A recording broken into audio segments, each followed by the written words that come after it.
ఈ రోజుల్లో మనం చూస్తే అంతా ఇన్ఫర్మేషన్ సముద్రంలా ఉంది కదా. వాట్సాప్లో, సోషల్ మీడియాలో రోజూ ఎన్నో వార్తలు, ఎన్నో అభిప్రాయాలు. వీటి మధ్యలో ఏది నిజం, ఏదబద్ధం అని తేల్చుకోవడం చాలా కష్టంగా మారిపోయింది. మరి ఇంత గందరగోళంలో సరైన నిర్ణయాలు తీసుకోవడం ఎలా?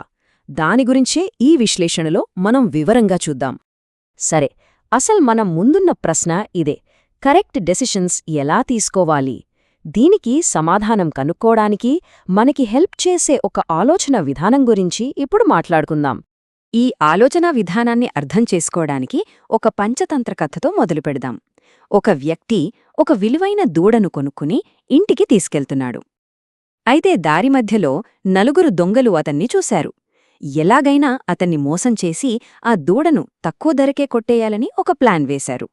వాళ్లు వేసుకున్న ప్లాన్ ప్రకారం ఒక్కొక్కరుగా ఆ వ్యక్తి దగ్గరికి వెళ్ళి, అయ్యా, ఈ మేకనెక్కడికి తీసుకెళ్తున్నా అని అడగడం స్టార్ట్ చేశారు. ఒకరు, ఇద్దరు, ముగ్గురు, చివరికి నలుగురు అదే మాట అనడంతో పాపం ఆ వ్యక్తికి తన కళ్లమీరే తనకే డౌటొచ్చింది. అయ్యో, నేను కొన్నది దూడ కాదా, నిజంగానే ఇది మేకా అనుకుని చివరికి ఆ విలువైన దూడను ఒక చౌక మేక ధరకు ఆ దొంగలకే అమ్మేసి వెళ్ళిపోయాడు. ఈ కథలో నీతి ఏంటంటే, మనల్ని మనం చాలా తెలివైన వాళ్లమనుకుంటాం, కాని మనల్ని మూర్ఖులుగా మార్చడం చాలా సులభం. ముఖ్యంగా ఈ రోజుల్లో ఒకే అబద్ధాన్ని పదే పదే చెబితే చివరికి దాన్నే నిజమని నమ్మే ప్రమాదం చాలా ఎక్కువగా ఉంది. ఈ కథ ఇప్పుడు మనం నిర్ణయాలు తీసుకునేటప్పుడు ఫేస్ చేసే ఒక పెద్ద ప్రాబ్లంకి సింబల్ అన్నమాట. దీన్నే నిర్ణయం తీసుకునే ఉచ్చు అంటారు. మరి ఈ ఉచ్చులో పడకుండా ఎలా బయటపడాలో ఇప్పుడు చూద్దాం. ఈ ఉచ్చులో పడకుండా ఉండాలంటే first and most important step ఏంటంటే, ఏ ఇష్యూ గురించైనా ఆలోచించే ముందు న్యూట్రల్గా ఉండటం. ఇంతకీ తటస్థత అంటే ఏంటి? సింపుల్గా చెప్పాలంటే, ఒక విషయం మీద ముందుగానే ఒక ఒపీనియన్కి రాకుండా, ఎలాంటి బయాస్ లేకుండా దాన్ని పరిశీలించడం. సరైన జడ్జ్మెంట్కి ఇదే ఫౌండేషన్. ఇక్కడే అసలు పాయింట్ ఉంది. సాధారణంగా మనలో చాలామంది చేసే పెద్ద మిస్టేక్ ఏంటంటే, ఫస్ట్ ఒక డిసిషన్ తీసేసుకుంటారు, ఆ తర్వాత దాన్ని సపోర్ట్ చేయడానికి పాయింట్స్ వెతుక్కుంటారు. కానీ అసలైన పద్ధతి దీనికి కంప్లీట్ ఆపోజిట్.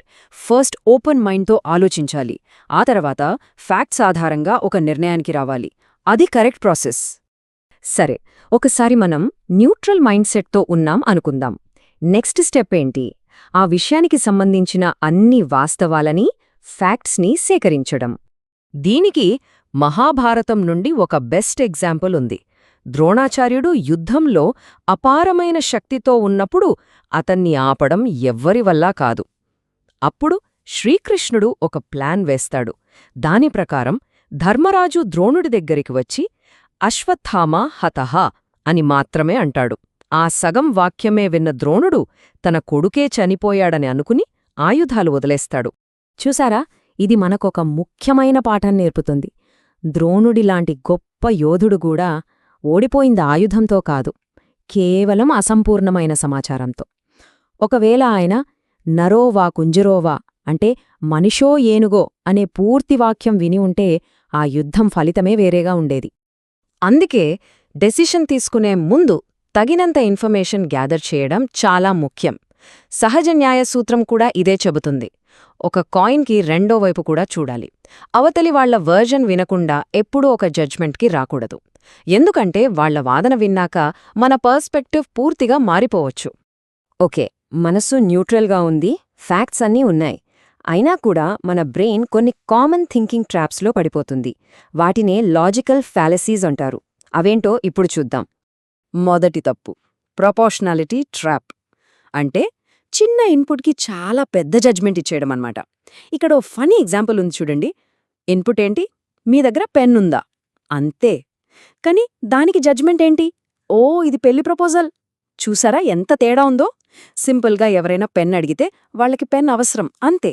సో ఏ విషయానికైనా దాని స్థాయికి మించిన అర్థాలు తీయొద్దన్నమాట. ఫ్యాక్ట్స్ని ఫ్యాక్ట్స్ లాగే చూడాలి.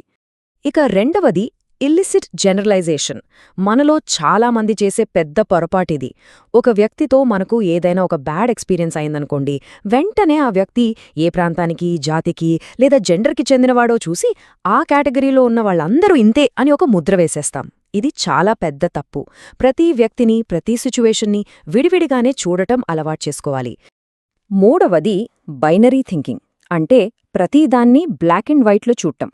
ఒక మనిషి ఉంటే అతను 100% మంచోడు లేదా 100% చెడ్డోడు అంతే, మధ్యలో ఏమీ ఉండదు అనుకోవడం. కాని రియాలిటీ అలా ఉండదు కదా. ప్రతి మనిషిలో మంచి, చెడు రెండూ ఉంటాయి. ఒకే వ్యక్తి కొన్ని సందర్భాల్లో నిజాయితీగా, మరికొన్ని సందర్భాల్లో కాస్త అటూ ఇటుగా ఉండొచ్చు. సో విషయాలను బ్లాక్ అండ్ వైట్లో కాకుండా ఒక స్పెక్ట్రంలా చూడటం నేర్చుకోవాలి. ఇక ఫైనల్గా మంచి నిర్ణయం తీసుకోవడంలో బహుశా అన్నింటికంటే పవర్ఫుల్ ప్రిన్సిపల్ ఒకటుంది. అదేంటంటే ఫ్లెక్సిబుల్గా ఉండటం. నిజమైన తెలివి అంటే మనం పట్టుకున్నదానికి గట్టిగా వేలాడటం కాదు. కొత్త ఫ్యాక్ట్స్ తెలిసినప్పుడు మన ఒపీనియన్ మార్చుకునే ధైర్యం ఉండటం. ఫేమస్ ఫిలాసఫర్ విట్జెన్స్టైన్ తను రాసిన ఒక ఫేమస్ పుస్తకాన్ని కొన్నేళ్ల తర్వాత స్వయంగా ఇదంతా నాన్సెన్స్ అని కొట్టిపారేశారట. దానికెంత ధైర్యం కావాలి కదా. దీని నుంచి మనం నేర్చుకోవాల్సింది ఇదే. గతంలో మనం తీసుకున్న ఒక నిర్ణయం లేదా మన నమ్మకం తప్పని తెలిసినప్పుడు దాన్ని ఒప్పుకోవడానికి భయపడకూడదు. అది వీక్నెస్ కాదు, అది మన ఎదుగుదలకు, మన బెటర్ వెర్షన్కి ఒక అడయాళం. ఈ విశ్లేషణను ఒక చిన్న ఆలోచింపజేసే ప్రశ్నతో ముగిద్దాం. ఒక్కసారి గుర్తు తెచ్చుకోండి, మీరు రీసెంట్గా తీసుకున్న ఒక ఇంపార్టెంట్ డెసిషన్ అది కొత్తగా ఫ్యాక్ట్స్ అన్ని పరిశీలించి తీసుకున్న నిర్ణయమా, లేక మీ పాత అభిప్రాయాన్ని, మీ నమ్మకాన్ని నిలబెట్టుకోవడానికి తీసుకున్న నిర్ణయమా?